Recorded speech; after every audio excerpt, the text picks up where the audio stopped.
Good evening, everyone, and welcome to the Torah studies this week, Parshas Balak. Topic of discussion, do not negotiate.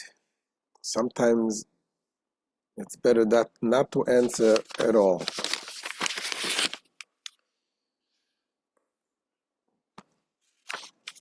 You know, I'm sure you had this situation. Sometimes it happens. People accuse you of something you didn't do, and you're so upset and saying, "How am I going to respond?" And sometimes if you respond, you actually fall into the trap.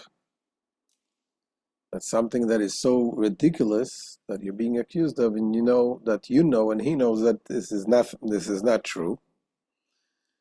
And we're learning in this week's Torah portion. On the other hand, you can ask if you don't respond, maybe people will take it as an admission. So here we learn from Moshe Rabbeinu from the story in this week's Torah portion, that there are certain things, certain times you need to respond, but at certain times the best response is not to respond. This week is also going to be Yud Beis Tammuz. Yud Beis Tammuz, the 12th day of Tammuz, is going to be this coming Thursday. And this is the birthday of the Frierdiker Rebbe, and is the day of his liberation, when he was told that he's free to go out of prison from the Russian persecutions, the communists. And that was a big celebration, a big miracle. His life was saved, and he was able to come out and continue his work outside of Russia until he came to America. And he was also, his method that he took upon himself then was also an approach of standing very strong.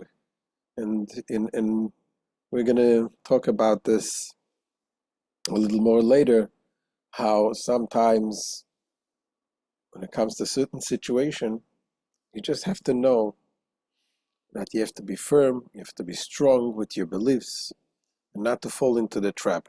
So let's begin. What are we talking about in this week's Torah portion?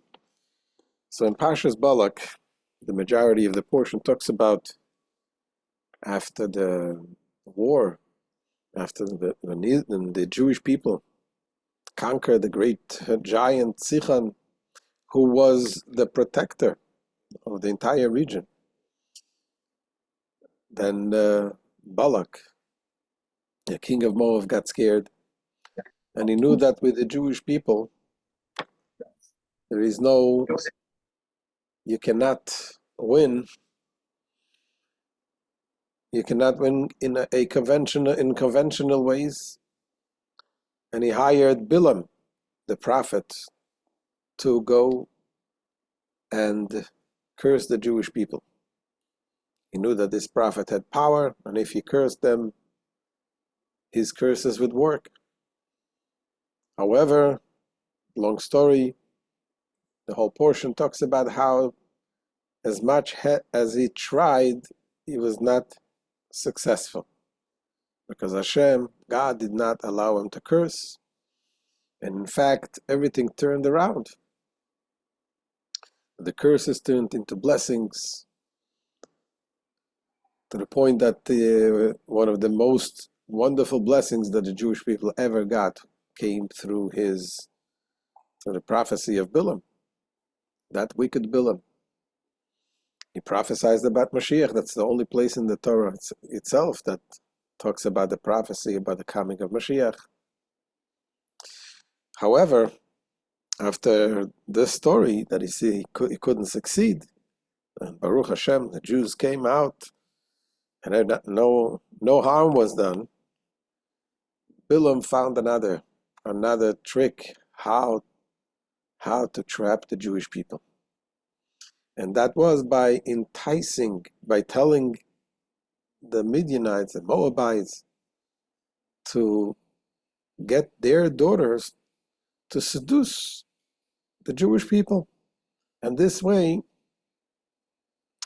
to get them also to commit to worship their idols and so on. And then was a very, very gruesome story what's going on here. When the Jewish people, when this started to happen, Hashem was obviously very upset with what was going on. And so many Jews actually worshipped idols. I mean, first of all, you can realize, we see from this story that sometimes in war we stand together. In war we stand in faith in Hashem. When we see the situation is harsh, we go together, we stand together.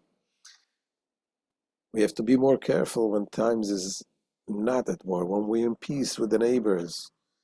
And when those neighbors are trying to entice us to get away from Hashem in ways that the war does not take us away. So in any case, the plague happened there, and Hashem told Moshe Rabbeinu, Moshe told to the judges to go and kill those who worship the idols. And then is the story with Zimri ben Salu, a leader of one of the tribes, actually came out and approached Moses, and he asked him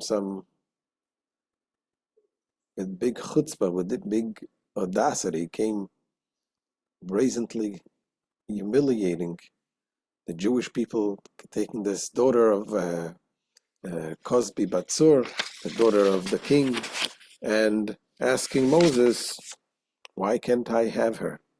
Why can you, Moses, marry Zipporah, who was also a daughter of Midian, and I cannot marry this woman?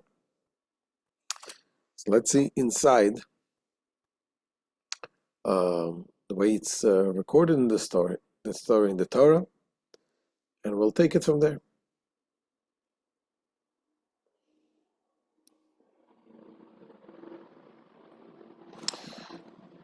So here we read in the Torah, this next portion. That was towards the end of the portion. Israel was living in Shittim, and the people began to engage in licentiousness, promiscuity with the daughters of Moab. They invited the people to the feast offering of their gods, and the people ate and prostrated themselves to their gods. Israel became attached to Baal Peor, that's the name of the idol, and the wrath of God was inflamed against Israel. God said to Moses, take all the leaders of the people and hang those who sinned before God, facing the sun, so that the inflamed wrath of God may withdraw from Israel. Moses said to the judges of Israel, each of you kill his men who have become attached to Baal Peor. And behold, one man of Israel came and brought a Midianite woman near to his brethren before the eyes of Moses and before the eyes of all Israel. And they were weeping at the tent of the meeting, the tent of meetings door. Pinchas, the son of Eleazar, son of Aaron the priest, he saw, and he arose from the community and took a spear in his hand. He went after the men of Israel into the tent and pierced both of them, the Israelite man and the woman, through her abdomen. And the plague against Israel ceased. That will stop the plague. Those who died in the plague were 24,000.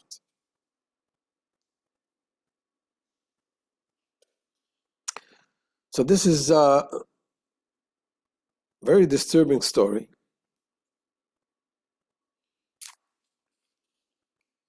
What happened there, as our sages tell us, that this was the leader, who was the man of Israel, was Zimri. He was that's later on recorded in the Torah, and he was the leader of the tribe of Shimon. And in fact, the majority of people who died in the plague were from the Shimon, from that tribe. So our sages tell us that the tribes, his tribes people, went over to him and they said to him, "Look, they're killing us, we're dying, and you're doing nothing." And this is when Zimri, he got up and he took the daughter of the king, Cosbi Batsor, and he told her to come with him, to be with him. As our sages tell us in the Talmud, we see, what did Zimri do? He arose, gathered 24,000 of Israel, and went to Cosbi, princess of Midian, and said to her, "Submit to me." And she said to him, "I am the daughter of a king, and so my father commanded me, submit only to the greatest of them. I don't submit just to anybody." By the way, this is, of course, we see what this was, a strategic plan of the Midianites to entice the Jews. The father, the king, sends his daughter to submit to the greatest of them. And anyhow, we go on and read from the Talmud. It says, he said to her, "I too am the head of the tribe. Moreover, I am greater than Moses, as I am the second of the womb," meaning I descend from Shimon. Shimon is the second son of Jacob. And Moses is the third of the womb. He's descended from Levi, the third son of Jacob.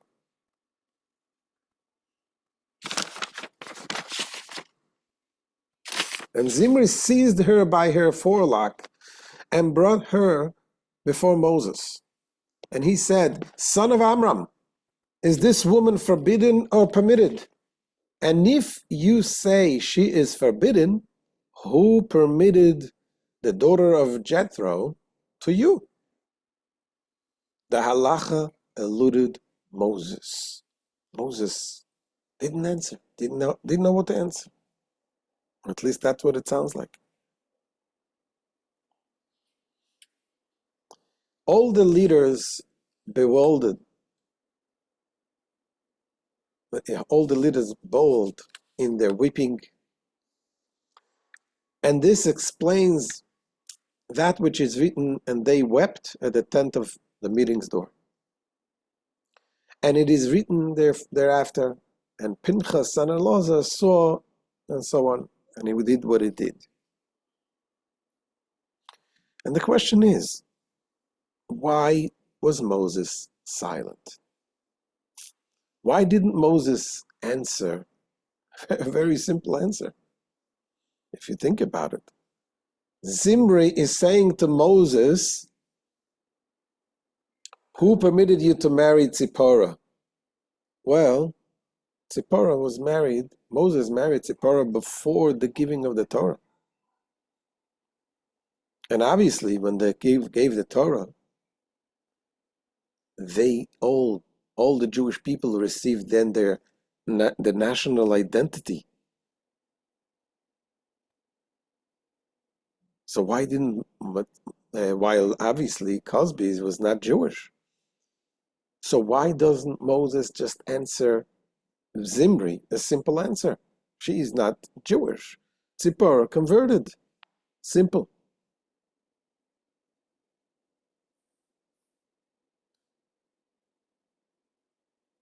Okay. And as Rashi says, Bas Yisr mi'tirlach, who permitted the daughter of Jethro to you? Moses had married before Mount Sinai. And when the Torah was given, they were all non-Jews who entered into the general framework of the mitzvahs together. So Tzipporah entered with them, as did many converts from the mixed multitude. So Jewish identity was born with the giving of the Torah.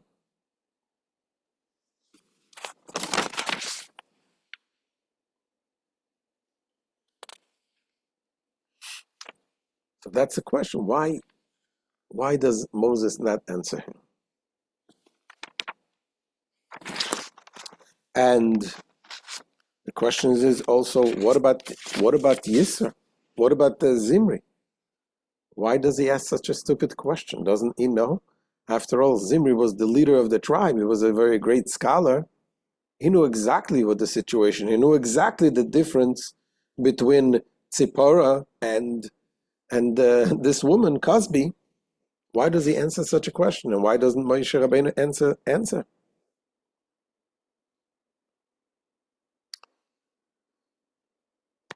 And Rabbi Avram Reuven here, the Yalkut Reuveni, writes that he should at least have answered Zimri.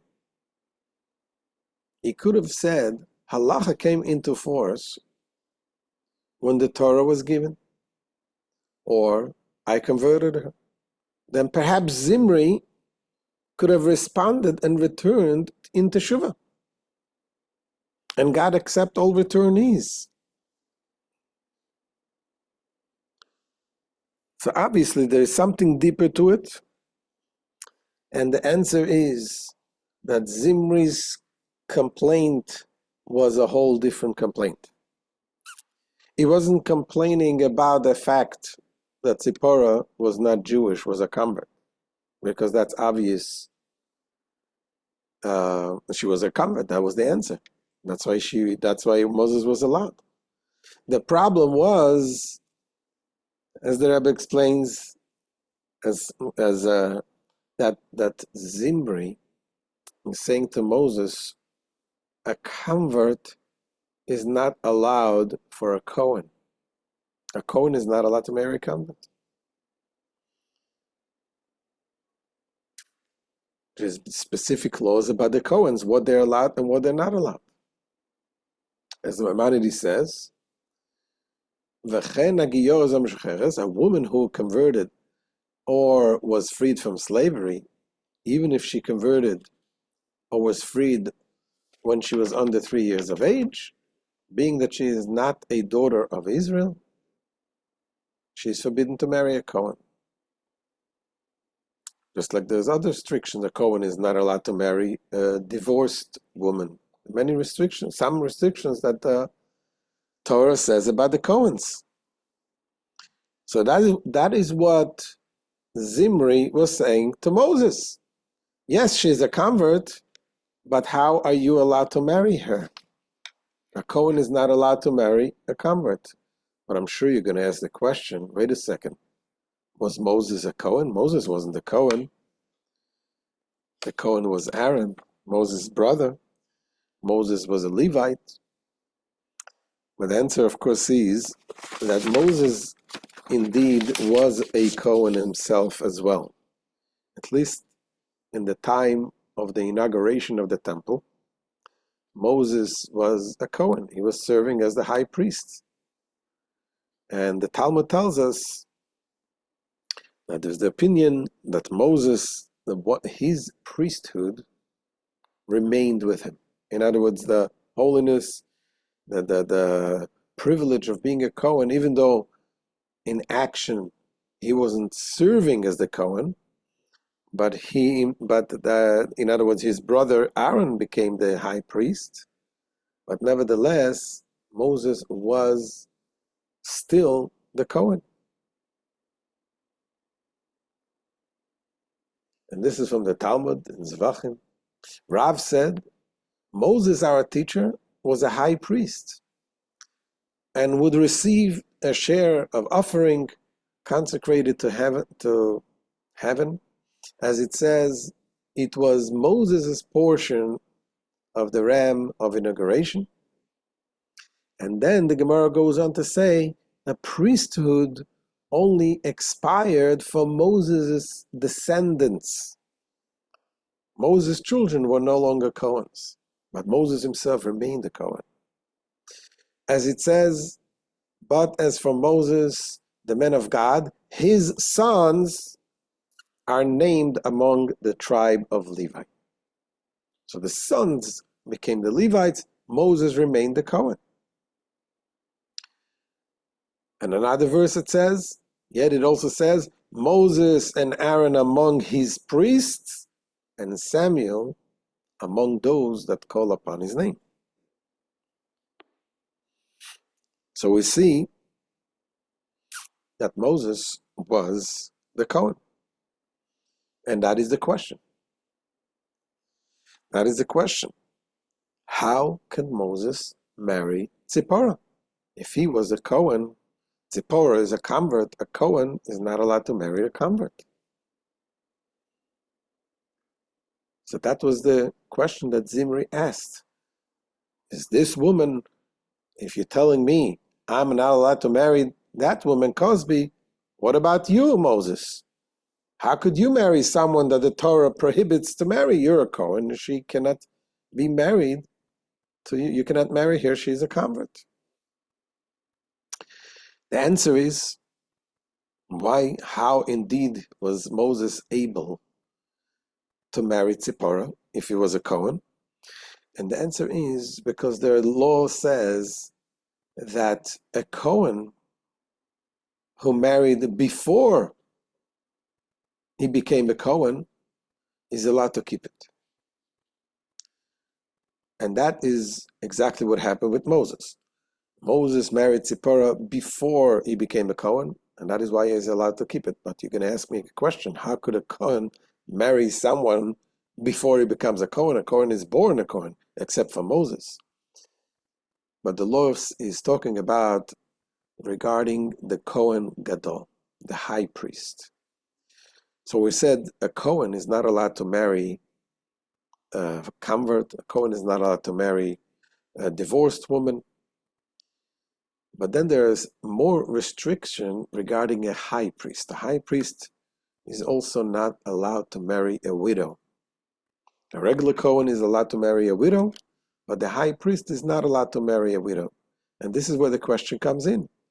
What about a regular Cohen who married a widow, or at least in this case, it is not even married. In marriage, we have the betrothal, and then we have the actual marriage. Today, we do it all together under the chuppah. We do it first with the ring, the betrothal, then bring it under the chuppah, saying the blessings. That is the actual marriage, bringing the wife into your home. But if a Cohen, a regular Cohen, betrothed a woman, a widow, which he's allowed to, and then after the betrothal, he is being appointed and becomes a Cohen Gadol, becomes the high priest. So the law says that he is allowed to marry her. He is allowed to consummate this marriage, to bring her in, to finish the marriage. Why? Because in the beginning, when he took her, he was not a high priest, he was a regular Cohen. So that is why if you marry the person, certainly in the case when you actually married her before, and then you become the high priest, you're certainly allowed to keep her. And that is the same thing with Moses. And here the Talmud brings an example of this situation. A priest who betrothed a widow and was appointed to be the high priest may marry her. There was an incident with Yehoshua ben Gamla, who betrothed Martha bat Baitas, who was a widow, and the king appointed him as the high priest, and yet he still married her. Okay, so that is the answer. That is why Moses didn't have to marry her, didn't have to divorce her. Moses was already married to Tzipporah when he became a Kohen. As such, the Torah did not require them to separate. So that makes the question even stronger. Why didn't Moses just answer the question? Zimri comes in front of thousands of Jews with this horrible situation and getting this woman and asking Moses humiliating questions. Why doesn't Moses just tell him? What are you talking about? I married her before the Torah was given. I was not a Kohen yet. I married her, and then she's my wife, and that's why I can keep her. Why didn't Moses remain silent? He didn't say anything.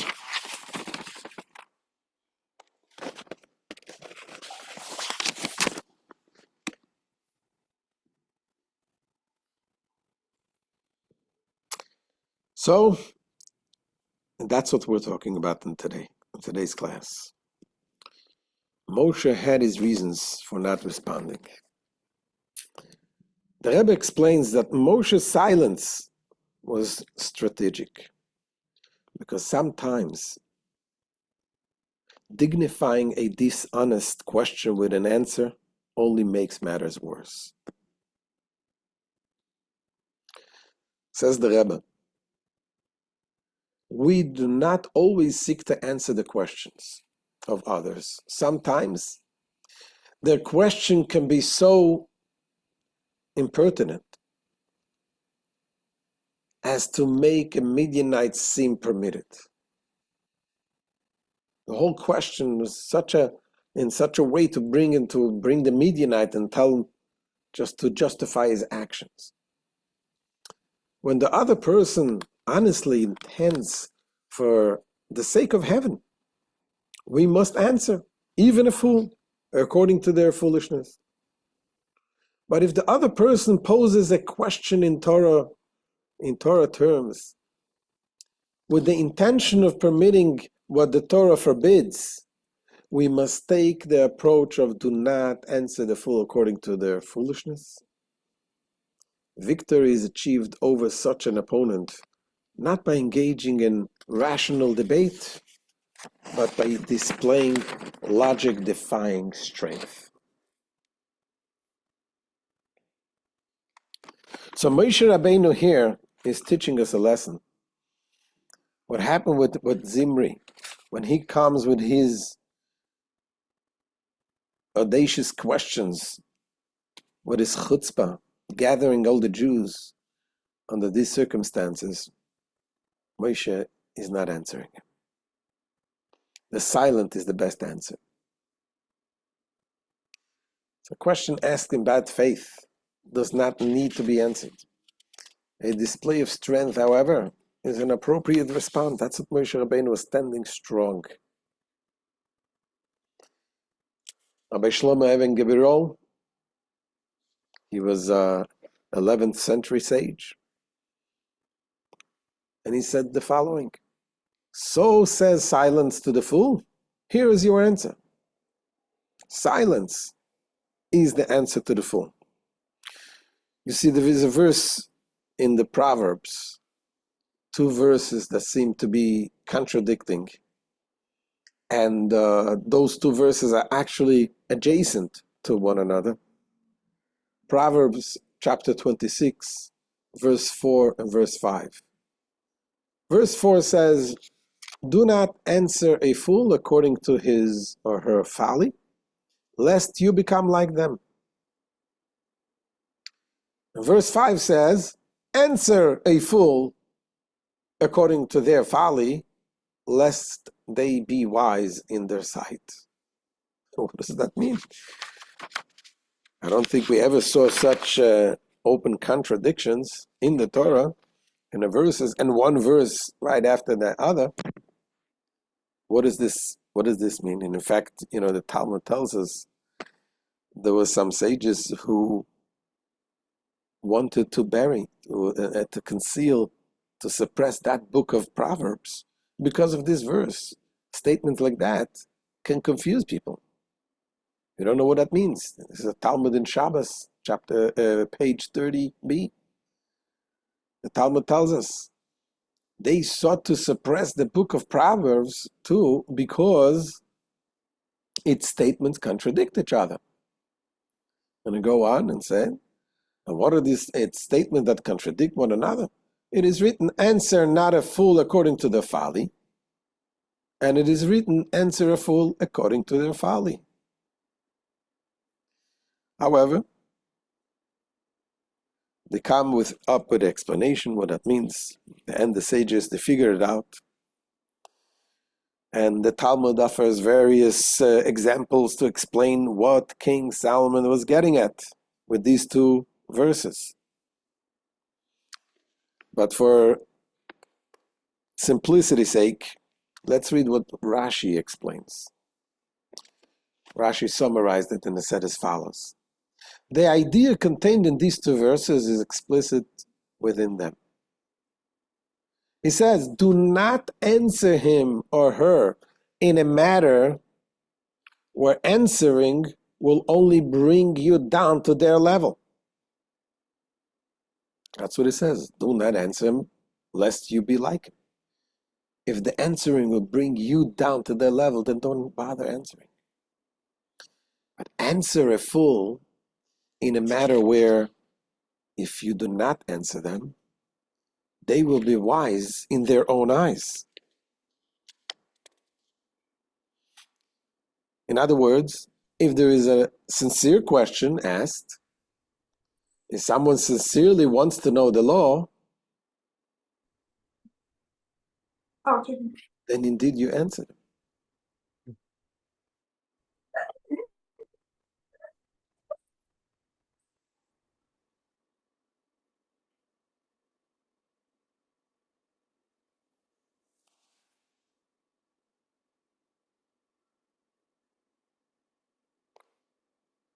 So if a challenge stems from well-intentioned ignorance, answer the question. But if it's an attempt at debate on the challenger's terms, don't take the bait. Don't take the bait and do not go into a debate. And we're going to read a few texts that tells us, we'll read from different sages that talk about this concept. When is it that we're supposed to engage in something, in a debate, in answering, and when is it that we're not supposed to do? Here's from Rabbi Yisroel Tab, the Modzitzer Rebbe. Modzitz was from a dynasty, Hasidim. He was a rabbi that was also a big musician, talented musician, and he composed many melodies, and there's no one the Modzitzer melodies. That was one of his ways of serving Hashem, was with melody. In any case, he talks about this, and he says, when the evil inclination comes, namely the heretic, to seduce a person with his or her deceitful claims, the verse says, do not answer a fool according to their folly. For if you reply to them, they will overpower you with a never-ending stream of even more corrupt and twisted questions. In other words, you have to realize, you have to differentiate to see what is the person coming asking the question. Is this a person that doesn't do anything because he doesn't know better and he's asking you questions? Yes, sometimes it may be tough question. Then yeah, it's okay. Go into a discussion. Answer him. But if this person is merely there to mock you and to excuse his own actions, not interested in asking questions, then there's no point in is going down to his level. And here's another text from Rabbi Moshe Rosenblum, and he says as follows: we can divide misguided people into two categories. There are those who seek out the logic of a mitzvah. But so long as they do not yet understand it, they view it as odd and ridicule God's command. Only once they understand the reason will they accept it and act accordingly. This is wrong-headed, a wrong-headed way and foolish behavior. But nevertheless, the wise king Solomon advises, answer this fool according to their folly. The reason being, lest they be wise in their sight. If you don't answer them, they'll think that they're correct in their ways. So you got to answer them, saying, "I am wise. I'm sophisticated about each mitzvah I do." Unlike those who blindly believe everything and do not understand what they do. So that's obviously a foolish statement, because our mitzvahs is not based on our logic. God is way beyond our logic. Mitzvahs is connecting us to above logic and so on. But nevertheless, a person like that, you talk to him, you answer him, you try to explain to him. However, there is another much worse form of corruption wherein they question the logic of a mitzvah, intending only to destroy the practice of mitzvahs and mock them.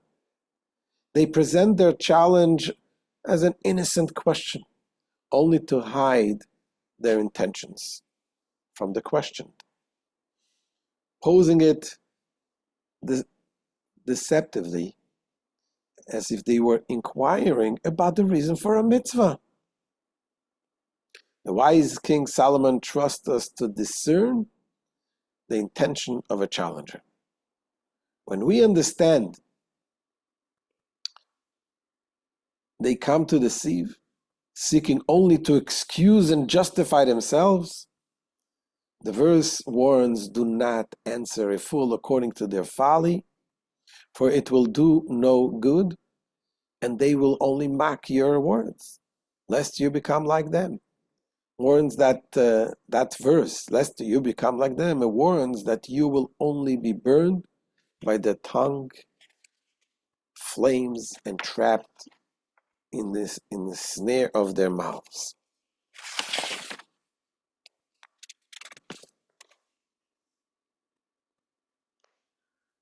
So that's it.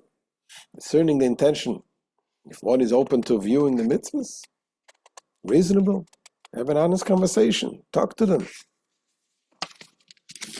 And finally, a text also from a more modern rabbi, Rabbi Shimon Adar, and he wrote, elaborating on what we read before, from Rabbi Shlomo Even Gevirol. So he writes as follows: it is better not to answer his or her folly and doubts, the reason being, lest you become like them. This means you too will appear to be uncertain, trying to resolve your doubts. The fool's entire purpose is to create the perception that you too are doubtful. Then they win the point, that you are just like them. They're doubtful, like they're asking you the question, and by you answering them, starting to go into the debate, you also have the doubts. Yes, you're answering them, but you're playing their games, so you become also just like them. Thus, your lack of response will harm their cause more than any answer you could say. If you answer their query and expose their mistake entirely, it would indeed harm the cause, but they still gain legitimacy for the fact that you answered their question as if they were onto something. This demonstrates that there are legitimate questions you must answer, but the moment you refuse to reply, their cause suffers more, for they are unable to achieve the aim of their argument, to demonstrate that you too have doubts. This is what is meant by "so says silence to the fool." Here is your answer. It is as if the person asks, "Am I right?" And your silence itself tells him you are wrong. Still, despite having said not to answer the fool according to their folly, the wise King Solomon continues, "Answer a fool according to their folly, lest they be wise in their sight." He means you must answer them in a way that they can no longer believe themselves to have been wise. They must find themselves at a loss for an answer. To accomplish this, answer them lightheartedly. For the point is to expose their foolishness, not to lend their arguments their credence. So this is what we call gaslighting. Sometimes people try to gaslight you with their questions. They try to convince you that you should doubt your own self. And what do you do to gaslighters? If you get into argument with a gaslighter, then you're already playing his game. You did exactly what he wants. The famous story with the gaslighter, with the movie about this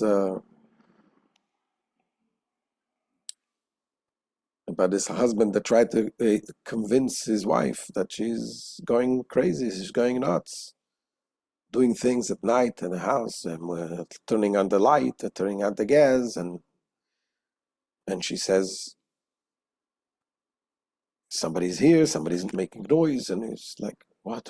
You must be going nuts. Your imagining," to the point that she herself started to convince herself that she's going mad. So what do you do to a gaslighter? You don't answer them. You don't act. You don't play their games. And this is talking about gaslighting. Talking about, look at what's going on. How Israel is being accused with such ridiculous accusations. And one of my colleagues at Shliach, Rabbi Grimberg, Shliach in campus, we had a talk about students, about Israel. And one of the students raises the question, so why is Israel committing genocide? And he didn't want to really go into this stupid thing. But he decided, since he brought it up, he asked the student, he asks, "Tell me, why did you kill your grandmother?" So what are you talking about? "My grandmother." And he says, your grandmother is dead, right?" "Yes." "So why did you kill her?" You see, this is such ridiculous arguments, and you're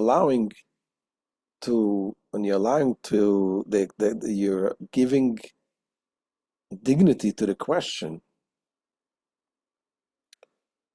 Unfortunately, we have many people, especially youths, young people, are being very impressionable, and they're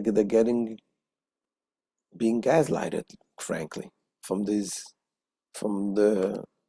propaganda from the enemy. And what is the answer? The answer is just to stay strong. And that is true in every area in life. We're talking about our own Yiddishkeit, our own challenges. There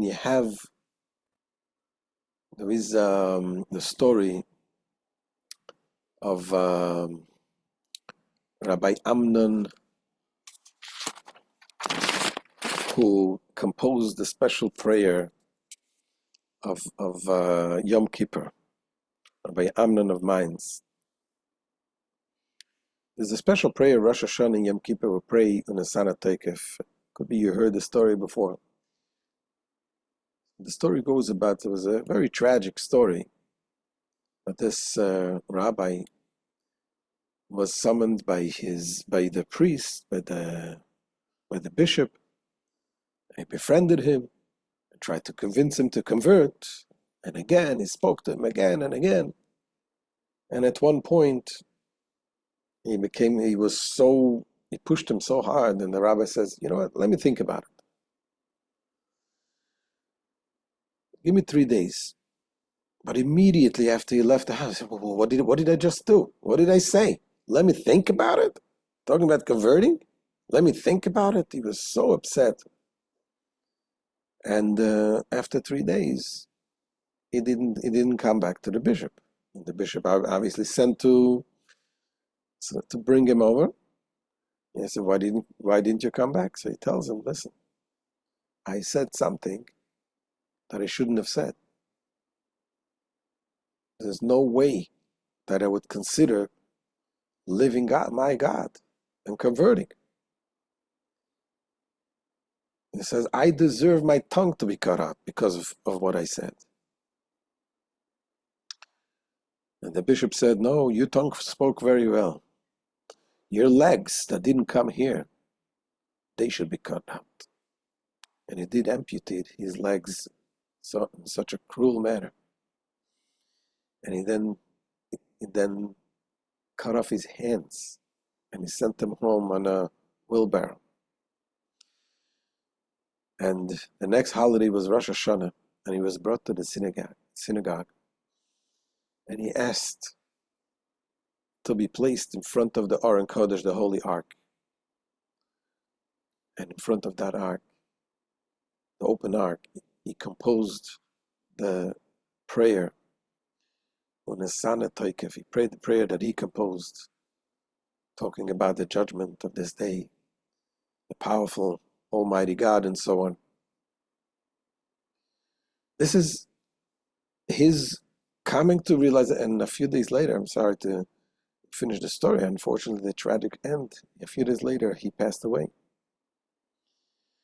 This is the coming to understanding that there's certain things, there's no questions. There's no debating. If somebody's going to tell you, I'm going to give you $3 billion if you give me your child. $3 billion. Are you going to contemplate that? If you are, you got to question the love to your child. There's no questions, there's no debating. There's certain things that there's no questions. And that's exactly what with Moses.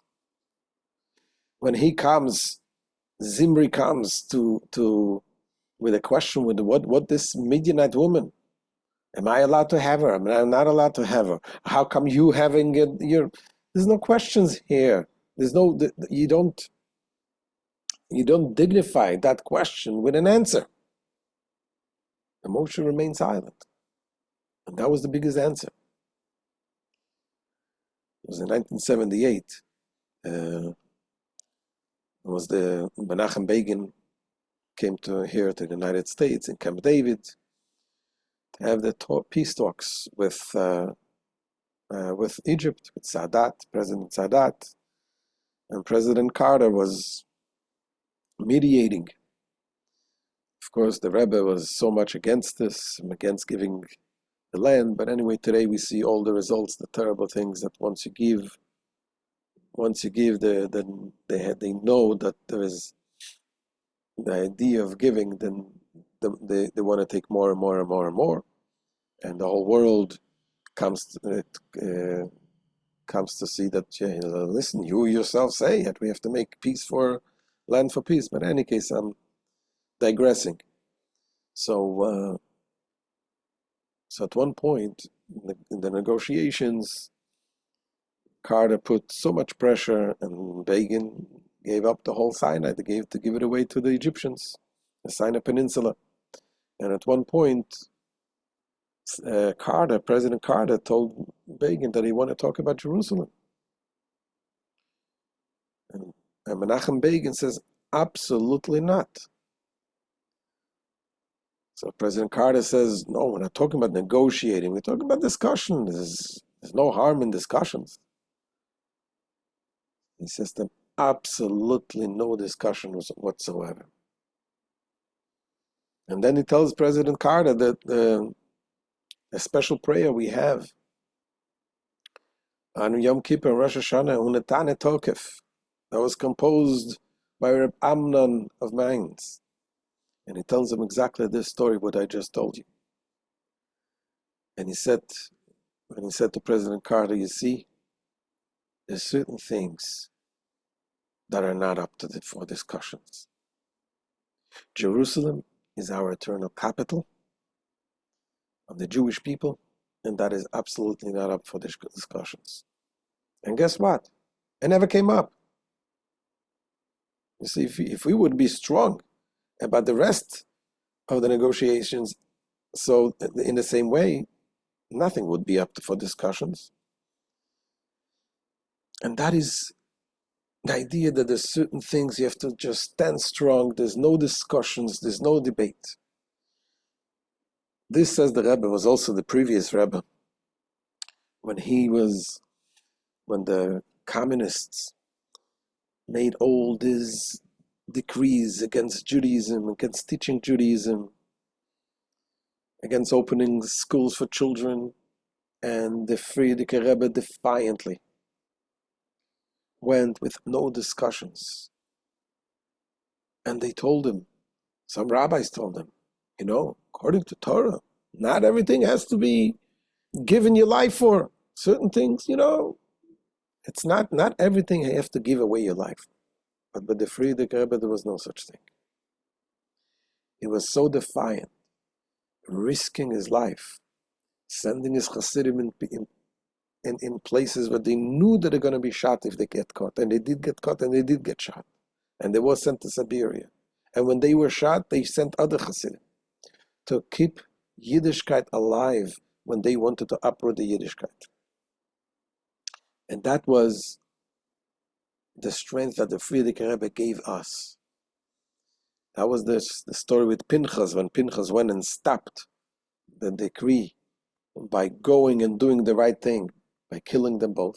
That stopped the plague. And he got this strength from Moshe Rabbeinu. The Frierdiker Rebbe, as the leader of the Jewish people, gives us the strength to go and just not to negotiate with certain things. And that is also true within ourselves. Within ourselves, sometimes we have these two sides in us. Some saying, you know what, maybe this is not so bad. Certain things, yes, we have to negotiate, we have to explain, we have to learn and understand and explain. But there are certain things we go and we say, you know what, there's no negotiations. I just know I need to do the right thing. And standing strong in our commitment, this will ultimately bring about the revelation of Mashiach, that ultimately the world will start seeing the light. We will see the light, we'll share the light with our friends, and that will bring to the coming of Mashiach very soon. Amen. And Amir Hashem, on Thursday night, I want to invite you all to come for a Farbrengen, celebrating the freedom of the liberation of the Frierdiker Rebbe here in the Chabad House, Thursday, and 9 p.m. Bezat Hashem. Thank you all for joining, and we'll see you Bezat Hashem. Any questions, any comments?